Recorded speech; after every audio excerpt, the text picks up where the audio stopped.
Yep, that shit is in this film and it is awesome.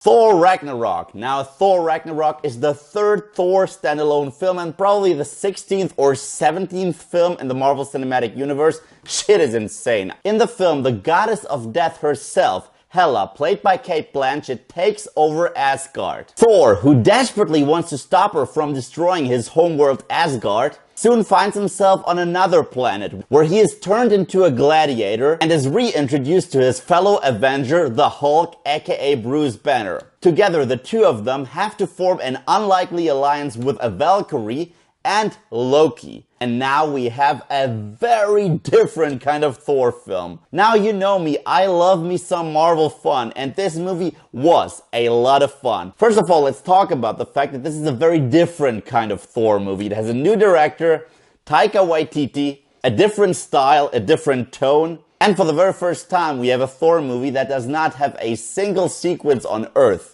This movie surprised me, I really gotta say. It was probably the most fun time I've ever had in a Thor film, because up till now, I believe that Thor had the biggest problems when it came to the standalone films, and this movie was hilarious. Let's break down the characters. First of all, we got Chris Hemsworth back as Thor. At this point, we all know he is Thor. That dude is an absolute beefcake, but he's also hilarious. He has some great one-liners, he has some great banter with all the other characters, and they took his character to some really interesting places in this film. Newcomer Tessa Thompson, whom I personally loved in films like Creed, is amazing. Valkyrie is an amazing addition to the overall Marvel Cinematic Universe. She's a badass, but she's also not your typical hero. First time you're introduced to her, you're like, oh, you're not a hero. There is no hero material when it comes to you. You're sort of a drunk, you're sort of a broken personality. And I like that. Then we finally got the return of Bruce Banner, aka the Hulk himself, and yeah,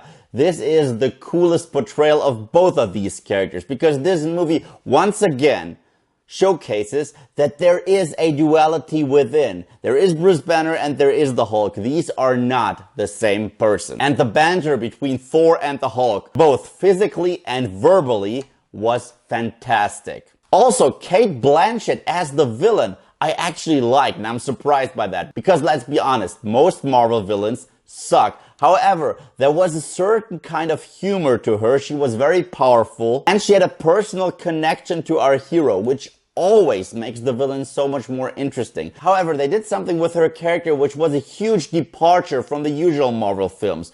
Most of her sequences take place on Asgard. Thor and his friends, however, have to deal with some shenanigans first. They are not on Asgard. They are on this planet where gladiator games take place. And the host of these events is none other than Jeff Goldblum, who was hilarious in this flick. Seriously, he made me laugh every time he was on screen. However, this movie was also a little over convoluted. They brought back Idris Elba, gave him his own campaign, and I really didn't think we needed that, because this movie was already so crowded with characters and different storylines that every time they cut back to Asgard, and to him specifically, I was like, okay, let's get back to Thor, let's get back to the main campaign of the film. Same goes for Karl Urban's character. Even though he has one kick-ass action sequence, we really didn't need his character in the film. However, the action, when shit goes down, it's amazing. The stuff in the arena is badass. However, the best action sequences all involve Thor and his godlike abilities, because for the very first time we see, yeah, he is in fact the god of thunder. This film also addresses a lot of questions that people have had throughout the years. For example, remember the cliffhanger at the end of Thor 2 where Loki was revealed to be still alive and in charge of Asgard? They address that. The post-credit sequence from Doctor Strange is addressed in the film.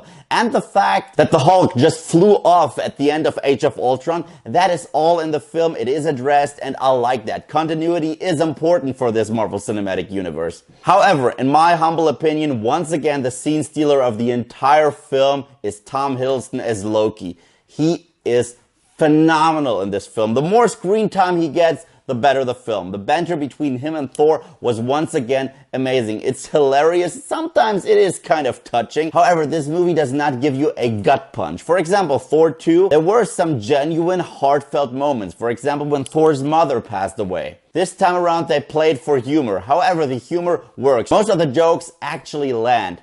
And I like the original score. The original score of this film was actually pretty cool. It reminded me of films like Flash Gordon. Overall, this film is a space adventure or a space opera. I like that. However, every time this film tries to have a serious or heartfelt moment, in my opinion, it fails because this is a flat-out comedy. So all in all, I had a great time with this film. All the characters worked for me. Amazing original score. Led Zeppelin. They play the Immigrant song twice in the film. That alone blew me away. The action sequences were great. We finally have a good villain.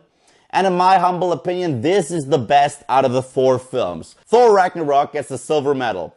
Marvel's still going strong. What can I say? Can't wait for Avengers Infinity War. So Thor Ragnarok, have you seen it? What are your thoughts? Let me know in the comment section below. And thank you guys, as always, for watching. If you like what you see here and you want to see more, then just subscribe.